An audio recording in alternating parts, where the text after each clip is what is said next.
इस वीडियो में हम ग्रुप 15 एलिमेंट्स की पीरियोडिक प्रॉपर्टीज देखेंगे। ग्रुप 15 एलिमेंट्स को निकोजेंस भी बोलते हैं।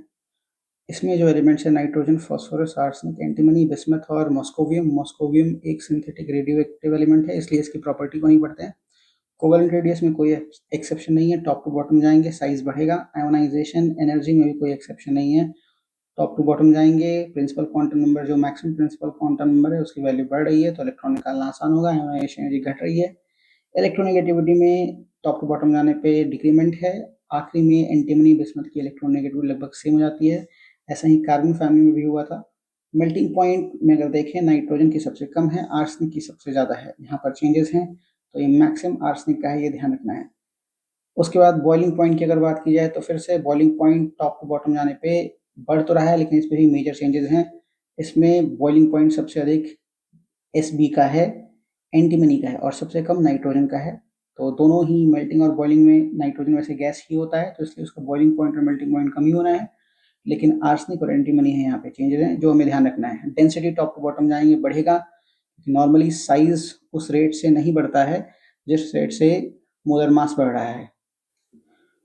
ग्रुप 15 में हाइड्राइड्स भी इंपॉर्टेंट होते हैं, तो ग्रुप 15 के हाइड्राइड्स यहाँ पे लिखे हुए हैं, उनकी प्रॉपर्टीज एक बार देख लेते हैं। Basic strength top to bottom जाएंगे, बेसिक स्ट्रेंथ घटेगा। ऐसा क्यों हो रहा है? क्योंकि जो सेंट्रल एटम है उस पर लोन पेयर है, और लोन पेयर जो सेंट्रल एटम है उसका साइज अगर बढ़ेगा तो लोन पेयर होल्ड करने की कैपेसिटी अच्छी हो जाती है।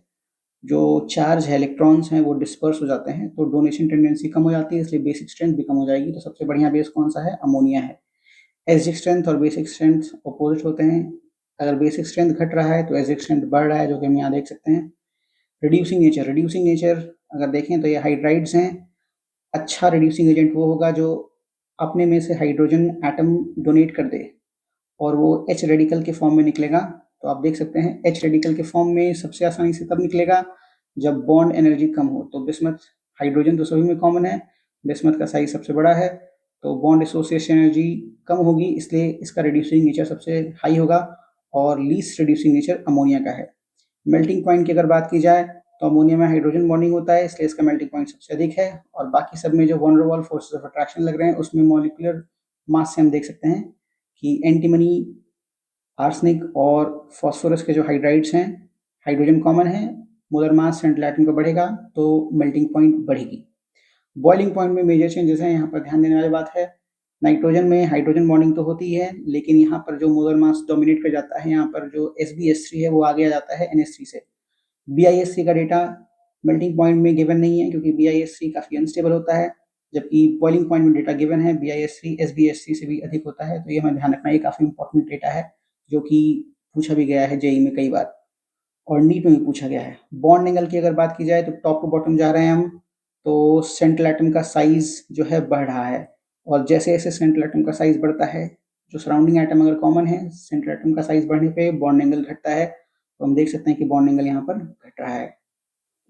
अगर ये वीडियो आपको हेल्पफुल लगा, like the video and subscribe to the channel. Thank you.